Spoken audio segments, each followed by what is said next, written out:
ఐక్యత సంక్షేమ సంఘం సహాయ నిధి ఫౌండేషన్ కార్యాలయంలో మ్యాజిక్ ఆనంద్ గారిని సన్మానించిన గల్ఫ్ గంగపుత్ర ఐక్యత సంక్షేమ సంఘం సహాయ నిధి ఫౌండేషన్ అధ్యక్షులు సముద్రాల తిరుపతి మరియు పద్మక్క గారిని సన్మానించిన తెలంగాణ గంగపుత్ర ఐక్యత మహిళా సంక్షేమ సంఘం రాష్ట్ర కన్వీనర్ జిల్లా రమ్య.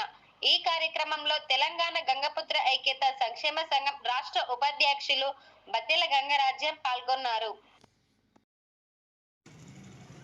నిస్వార్థ నిశ్శబ్ద పోరాట వీరులు మన సముద్రాల తిరుపతి గల్ఫ్ గంగపుత్ర సంఘం అధ్యక్షులు గారు చాలా గొప్ప గొప్ప కార్యక్రమాలు చేస్తున్నారు. అనగారిన గంగపుత్రులకు అండగా నిలబడి వారి వంతుగా వారి సంస్థ తరపు నుండి ఆర్థిక సహాయం చేయటం నేను దానికి ముగ్ధునైపోయాను. అందుగురించే ఇంతకుముందు ఒక సంఘం ద్వారా పనిచేశాను. ఆ సంఘం కూడా చాలా చాకచక్యంగా చురుగ్గా పనిచేస్తుంది. అయినా కూడా మన సముద్రాల తిరుపతి అన్న గారు గల్ఫ్ గంగపుత్ర సంఘం ద్వారా చేస్తున్నటువంటి కార్యక్రమాలు ఇంకా కొద్దిగా బాగా అనిపించాయి. అందుగురించే అన్నగారితో కలిసి పనిచేయాలని నిర్ణయించుకున్నాను. తొలిసారిగా ఈరోజు నేను ఈ జగిత్యాల రావటం జరిగింది. అన్నగారు నన్ను చాలా గొప్పగా నన్ను పద్మక్క గారిని బయ్య పద్మక్క గారిని గొప్పగా సన్మానించారు. వారి విధి విధానాలు చెప్పారు. నేను చాలా ముగ్ధున్నాను. వారు చెప్పినటువంటి పద్ధతి ప్రకారం ముందుకు సాగాలని నిర్ణయించుకున్నాను.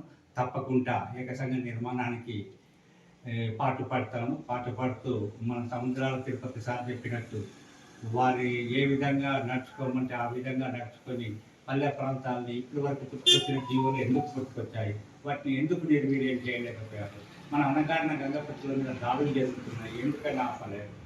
దీనికి కారణం రాష్ట్రంలో 10 సంఘాలు ఏర్పడటం మూలకంగా. ఆ 10 సంఘాలు ఏ సంఘం పైన ఇంకొక సంఘాన్ని తీసుకురావాలని చెప్తుంది. కాబట్టి వాళ్ళు ఏది చేయలేకపోతారు. ఒకప్పుడు ఏలు మల్లయ్య గారు ఉన్నప్పుడు 1,00,000 మందితో మీటింగ్ పెట్టగలిగాడు. కానీ ఇప్పుడు ఎవరికి ఆ సత్తా లేదు. 1000 మందితో మీటింగ్ పెట్టే సత్తా కూడా లేదు. కాబట్టి దీనికి మూల కారణం ఏంటంటే ఏకసంఘ నిర్మాణం జరగాలి. దాంట్లో ఎవరైతే చురుగ్గా పనిచేస్తారో వాళ్ళతో కలిసి నేను ఏకసంఘ నిర్మాణానికి పాటుపడాలని తిరుపతి గారి సారథ్యంలో పనిచేయడానికి ముందుకొచ్చాను. ఇంతకుముందు ఒక సంఘం ఉండేది, దాంట్లో కూడా పనిచేస్తాను వాళ్ళతో కూడా. దీని ద్వారా తొందరగా అవుతుందనే ఉద్దేశం నాకు కలుగుతుంది. కాబట్టి అన్ని సంఘాలను కలుపుకొని ఏకసంఘంగా మార్చడానికి అతి త్వరలో చేస్తాము. ఎలాంటి మన గంగపుత్రులకు సమస్యలు మన రాష్ట్రంలో ఎక్కడున్నా కూడా సముద్రాల తిరుపతి ద్వారా అక్కడికి వెళ్ళి వారికి న్యాయం జరిగేలా చూస్తానని చెప్తున్నాను. Thank you very much. ఈ అవకాశం కల్పించిన సముద్రాల తిరుపతి గారు గల్ఫ్ గంగపుత్ర సంఘం వారికి పేరు పేరున వందనాలు తెలుపుకుంటూ ముగిస్తున్నాను. Thank you. జై గంగ.